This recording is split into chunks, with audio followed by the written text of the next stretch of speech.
My name is Katinka Versendaal. I'm a designer who works on food, and I'm involved with Bauhaus of the Seas as the design lead in the Hamburg pilot. And I'm Frederico Duarte. I'm a design writer and curator. I'm also the communication coordinator of the Bauhaus of the Sea sales, so I'm based in Técnico at the University of Lisbon. And I also have an interest in food, like you. So we're discussing one of the drops of the project, which is called Regenerative Menu.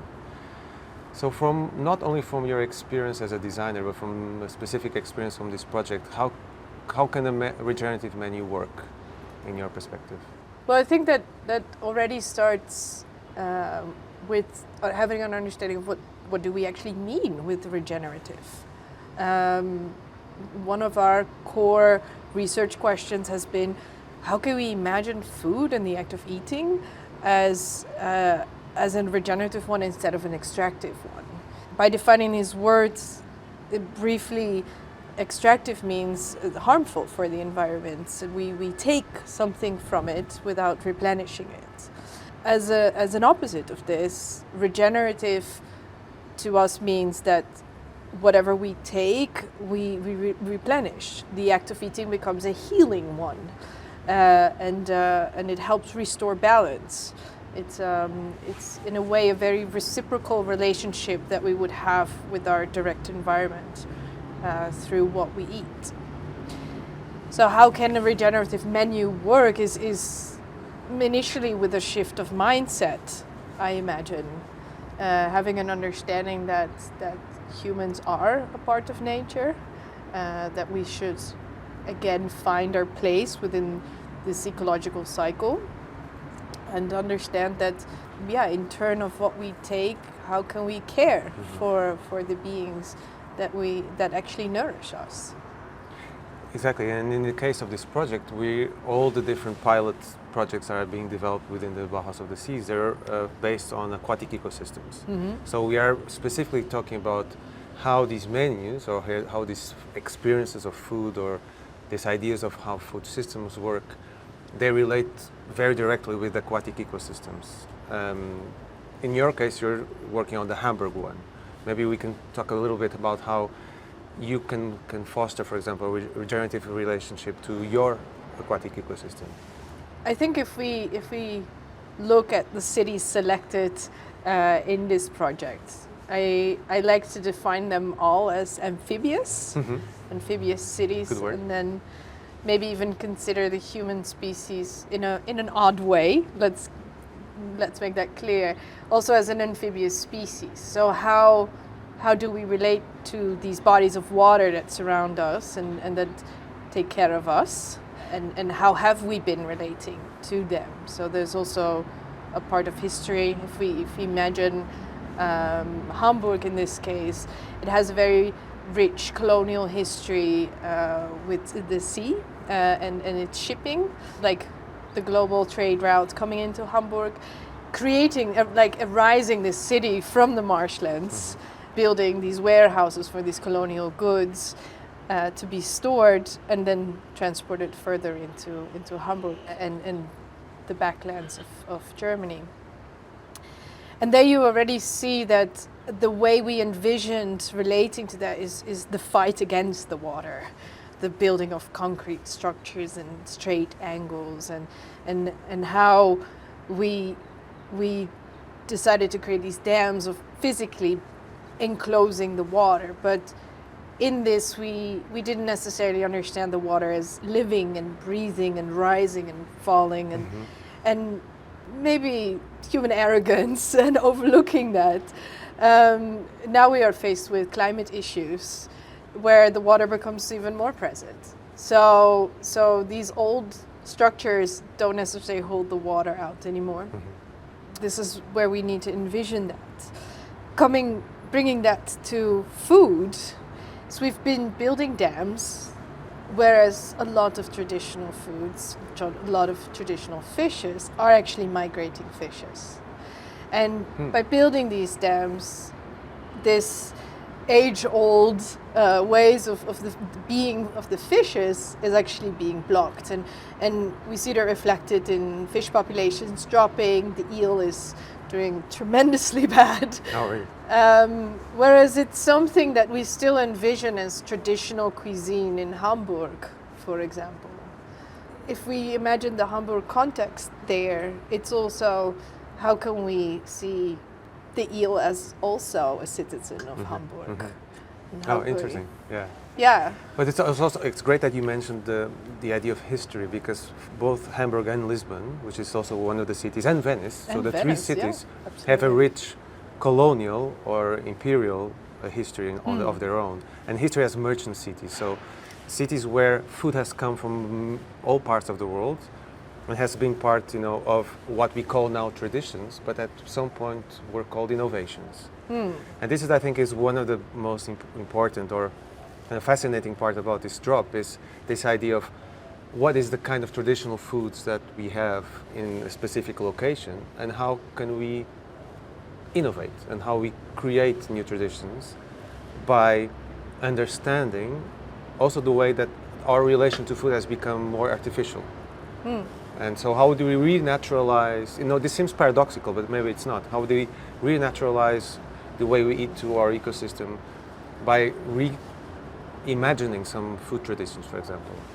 I'm going to pose this partially as a question Sure. to you. Yeah, right? okay.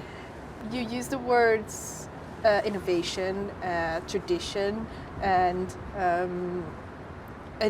maybe it's actually even a question of a vocabulary. Like, what vocabulary Agreed. do we need?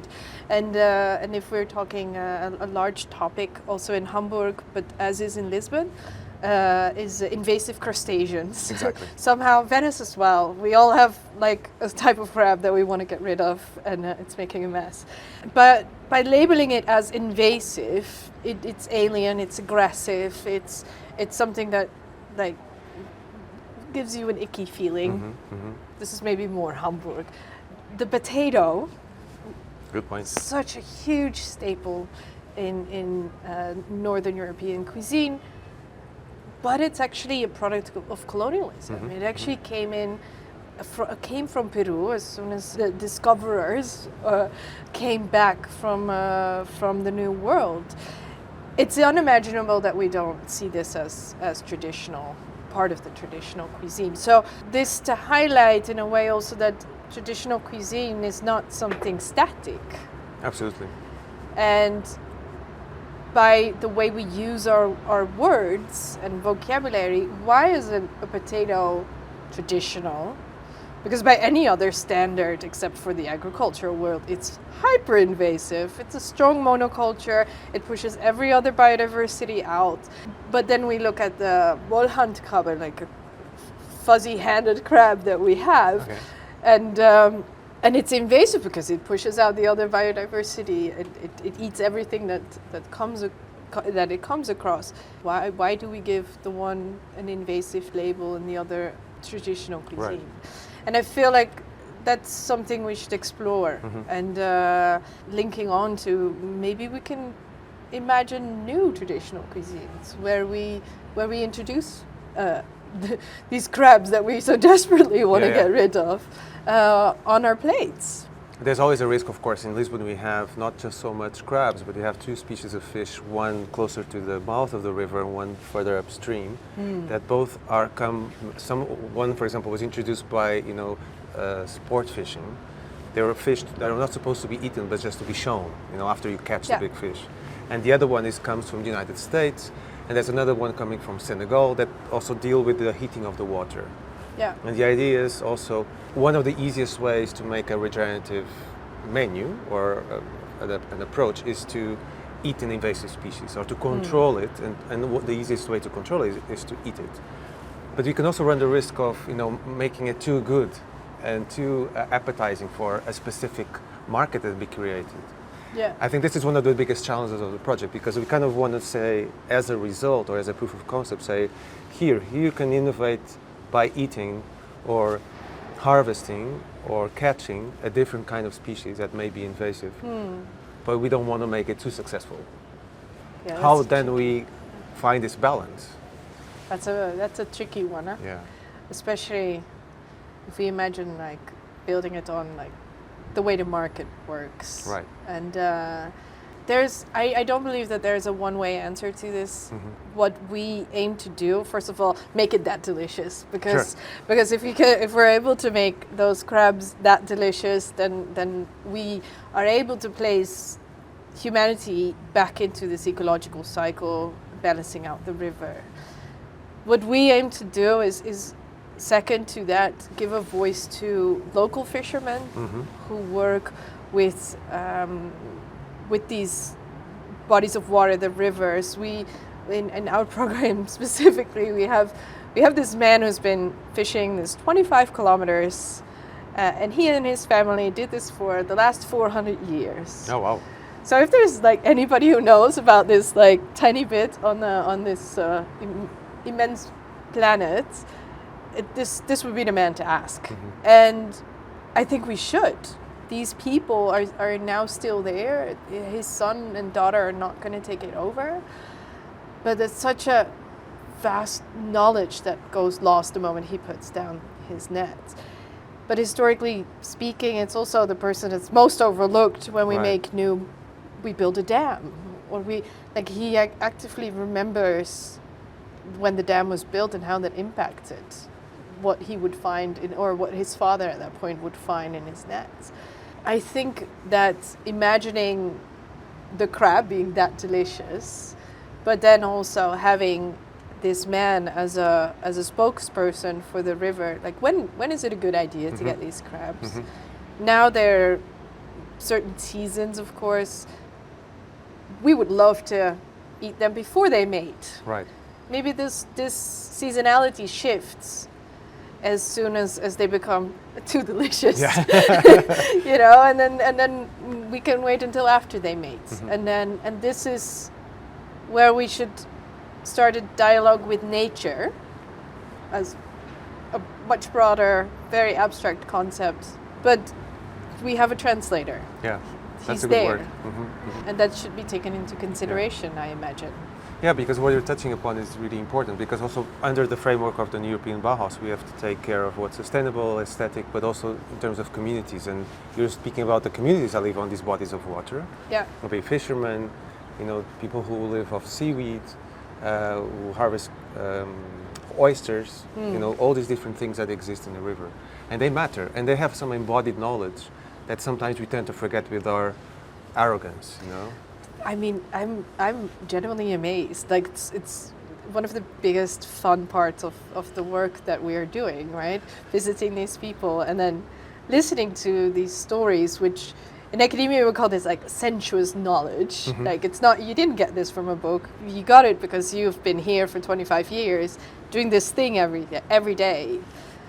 And they know like, oh, this farmer down the river has a different crop this year, so there will be different pesticides. So I will next year have lots of good brasem, a type of fish. Oh, interesting. Okay. They know this. Yeah. It's not because it's written somewhere. It's not because it's not something that's extensively studied, but they know this because they've been through these cycles before and before. Same as they pick up their nets and they see, oh, this must have been a crab attacking my eel who was stuck. It's a knowledge that you just a feeling that you have on the tip in of the fingers. Yeah. Exactly, Oh, the tip of your fingers. Yeah. I think that's something that is undervalued and it should have more of a voice. And at the same time, what we're trying to do with these projects is to invite artists, designers, creative practitioners to understand also the ecosystem, but also the social part of the ecosystem in the communities, and work with them. What do you think we should expect from these creative practitioners in terms of this project in Hamburg, Venice, and Lisbon?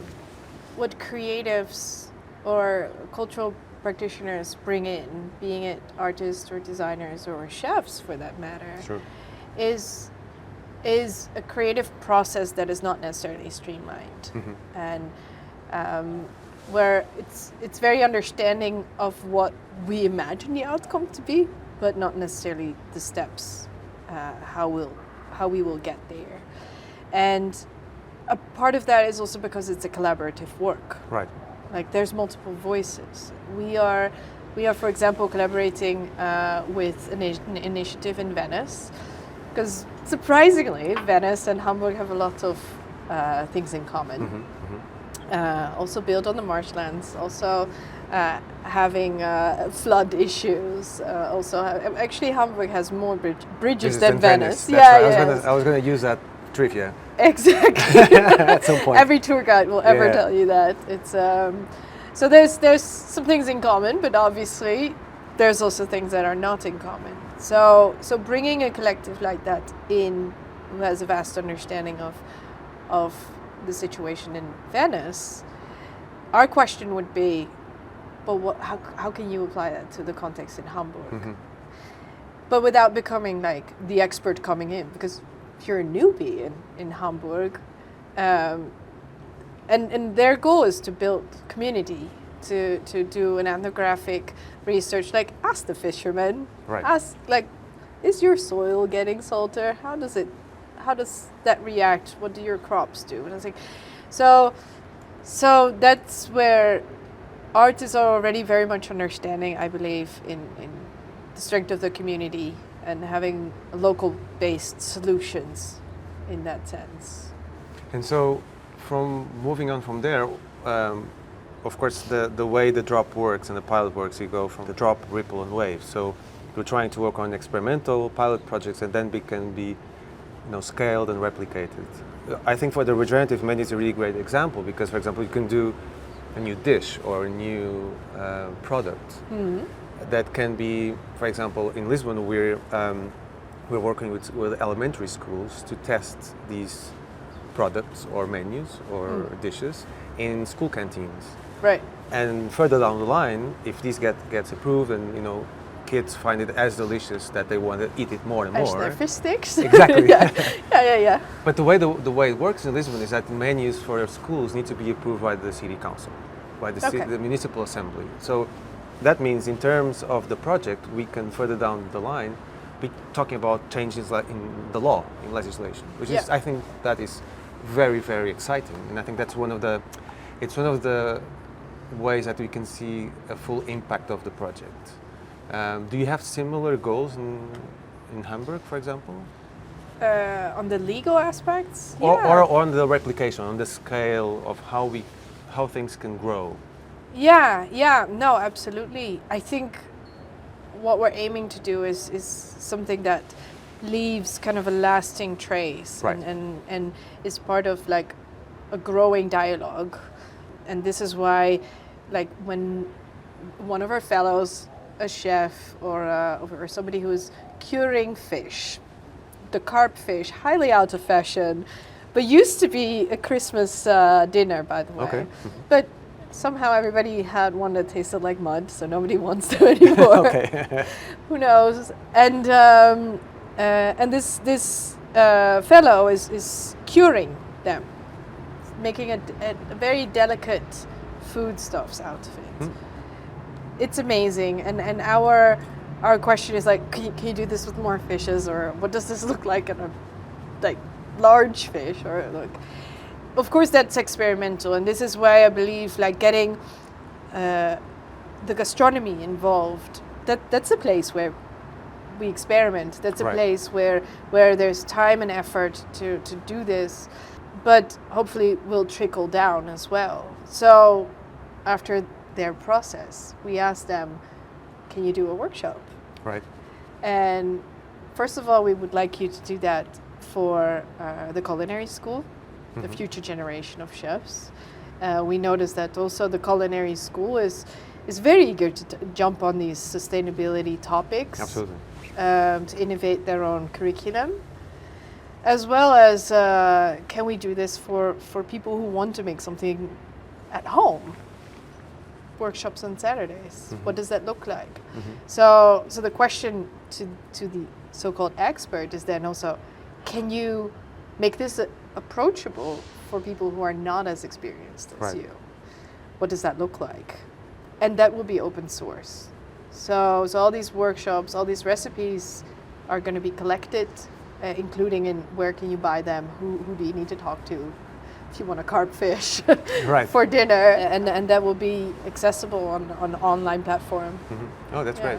So, and then the question is, how do we infiltrate? Of course, that's the ultimate ambition. How do we infiltrate in like elementary schools as well as the culinary school? How do we get local game changer as well as policymakers at the dinner table? Please come to the museum, eat with us, break bread. Food is such a common denominator in that sense of like, here, taste this. Yeah, and I like the fact that, just to wrap up, I think the way you're talking about, the breaking bread, which is also creating community, but also the idea of, we can say this is a drop of all the 7 drops of the project, or 8 drops actually. This is the one that truly involves or needs to involve pleasure. Yes, you need please. you need to want to eat these things and look after them, but also care for and understand that you are living in an ecosystem, that your choices have consequences, and that the way you taste and the way your expectations of taste and of food are also shaped by industry, by forces that sometimes you don't even understand.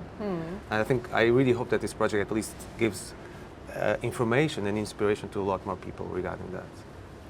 Yeah, and I also believe that in order for the future to be desirable, we need to do it together and not just survive, but thrive. Good point. Let's eat to that. Thank you. Thanks, Katinka.